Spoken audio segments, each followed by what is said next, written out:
The U.S. House of Representatives recently passed two major pro-Taiwan bills by unanimous consent, the Taiwan International Solidarity Act and the Taiwan Assurance Implementation Act. These bills mark a significant step from bipartisan consensus to concrete action in Washington's Taiwan policy, underscoring Taiwan's role in the international system and openly opposing Beijing's political efforts to isolate the island. The Taiwan International Solidarity Act is considered an upgrade to the 2020 Taipei Act.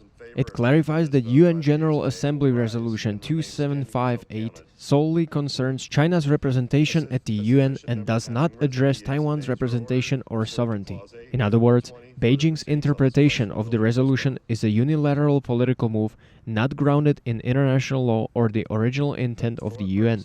The bill requires the U.S. government to use its voice, vote, and influence in international organizations to defend Taiwan's right to participate and counter China's distortion of UN resolutions and norms. It also encourages U.S. allies and partners to speak out when appropriate against China's diplomatic pressure tactics aimed at severing Taiwan's formal and informal international ties. House Foreign Affairs Committee Chair Brian Mast warned that Beijing is systematically attempting to marginalize Taiwan on the global stage. Beijing has waged a systemic campaign to erase Taiwan from the international stage.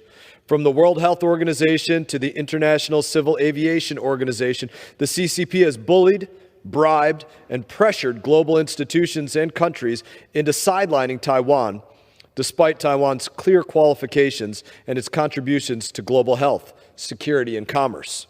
Must emphasize that China's misinterpretation of Resolution 2758 is part of a broader attempt to rewrite global rules. This amendment ensures that the United States will not stand idly by. It affirms our commitment to actively push back against Beijing manipulative influence in global institutions. It tells our allies and our adversaries that the United States will not legitimize falsehoods about Taiwan's status or sovereignty. The House also passed the Taiwan Assurance Implementation Act, which enhances substantive U.S.-Taiwan engagement.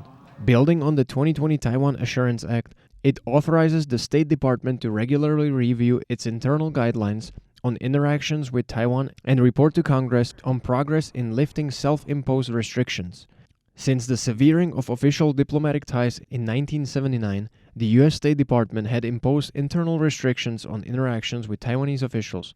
Although then Secretary of State Mike Pompeo scrapped all such restrictions in January 2021, the Biden administration reinstated the guidelines, albeit with greater flexibility, allowing officials to meet Taiwanese counterparts both in U.S. federal buildings and at Taiwan's representative office. According to CNA on May 6th, scholars believe the new legislation significantly increases the likelihood of senior Taiwanese officials, such as the National Security Council Secretary General, Foreign Minister, and Defense Minister, visiting Washington. Guo Yuren, director of National Sun Yat-sen University's Institute of Asia-Pacific Affairs, noted that the delay in fully lifting restrictions was due to the U.S. retaining leverage with China. Passage of the bill, however, will grant Washington greater flexibility. By codifying these policies, the U.S. ensures greater consistency and durability in its Taiwan policy. Chen Shimin, associate professor of political science at National Taiwan University, emphasized that once legislated, the levels of official interaction cannot be arbitrarily adjusted without further amendments, marking a shift towards more institutionalized U.S.-Taiwan cooperation. In a significant move to bolster Taiwan's international presence, the Taiwan International Solidarity Act explicitly affirms that United Nations Resolution 2758 does not apply to Taiwan. The legislation also directs the United States to actively challenge Beijing's narrative on the global stage. Chen says the bill will enhance Washington's ability to support Taiwan diplomatically. As China continues to pressure governments into endorsing its One China principle, the U.S. is now expected to take a leading role in uniting Western democracies in defense of Taiwan's international standing. Guo added that China's aggressive lawfare in recent years has already prompted the U.S. to begin its response. This legislation represents a shift from consensus to concrete action. Both scholars agree that the U.S. is not only strengthening its substantive relationship with Taiwan, but also demonstrating resolve on the world stage to push back against authoritarian expansion from China. The bill still requires Senate approval for presidential signature before taking effect. Amid rising U.S. China tensions and heightened concerns over Taiwan Strait, the passage of these pro-Taiwan bills by the U.S. Congress signals strong bipartisan support for Taiwan. This development stands as both a firm rebuke of China's efforts to limit Taiwan's international space and a clear endorsement of Taiwan's democratic values and institutions.